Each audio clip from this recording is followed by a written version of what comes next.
Hey y'all, this is Bobcat. Got something a little different for you today.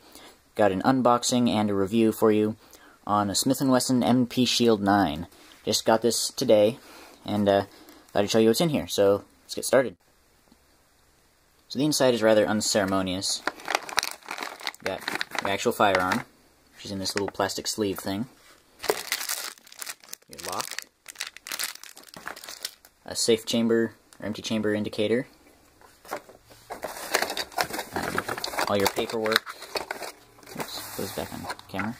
Get your instruction manual, all these things. State warning, California, and 2 magazines, a 7 and an 8 rounder. This one's a 9mm, so if it were a 40, you'd get a 6 and a 7, I think. Not totally certain on that, but here's the 2 magazines. Moving on to the gun, pull this out. And see, there is no magazine in it. It is empty. There is nothing in the chamber. See, nothing there. Nerd check it. There's nothing there, so it's a safe gun. You can see, put the small magazine in, the 7-rounder. Locks open. Magazine ejects very nicely. Seats softly. So we'll move on to the 8-rounder. Does the same thing, but gives you a little bit more grip. I got kind of small hands, so I get a full 3-finger grip on this. Check the slide here. See, I've got a good grip on this pistol. So, moving on. Okay, moving on to the actual ergonomics of the pistol. It's very thin. I'd say right around 1 inch. I haven't tested it yet, but it's very thin. You can see that's the 9mm bore right there, so it's not much wider than that. The sights, very nice 3-dot. I don't think they're night sights, but just high visibility. They're very nice. I like them. It's got a loaded chamber indicator. Okay, whatever. There's differing opinions on that. Some people like them, some people don't. Some people think it's stupid to have the words loaded when up written on it.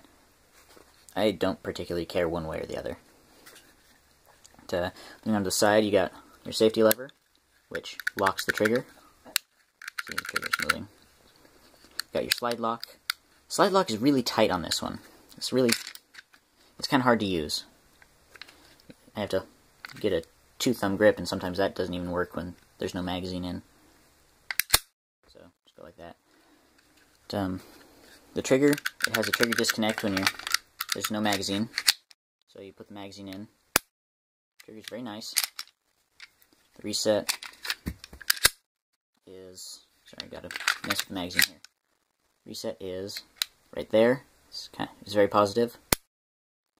Pretty clean brake, right around, I'd say, 4 pounds. Haven't tested it yet. But, there's that. So, moving on to disassembly here.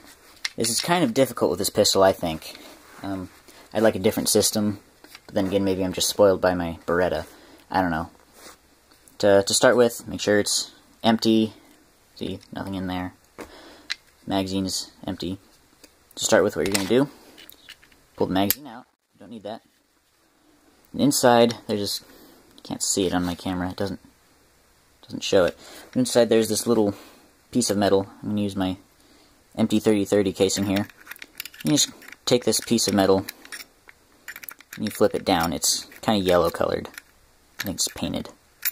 So you push it down, and you can see it. It's the one on the left in there.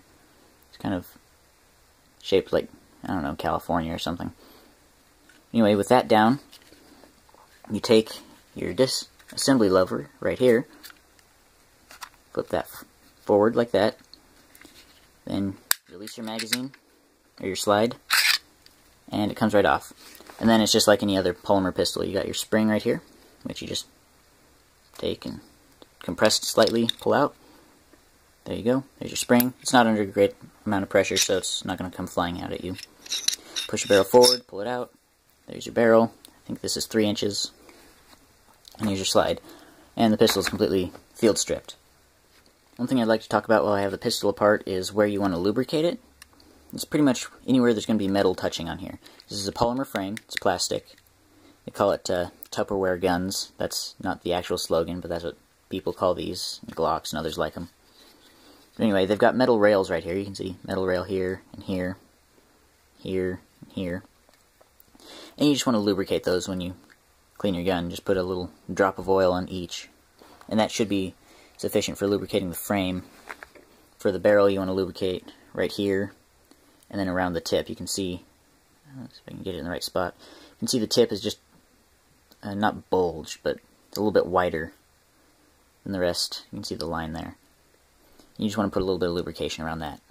And some people put a little back here on the, I don't know what this thing's called. Put a little there. Some people do, some people don't. It's really up to you.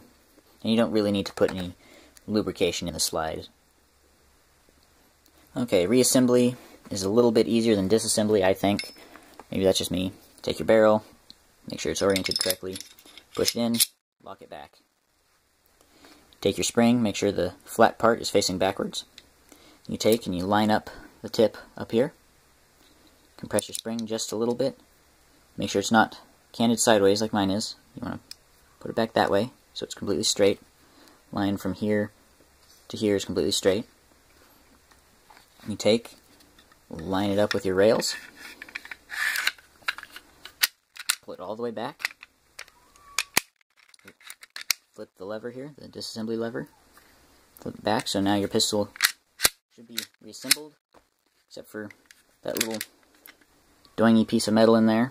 That's the sear disconnect, disconnects the trigger. And to put that thing back up, simply take a magazine, seat the magazine, then drop the slide, do a function check, trigger works.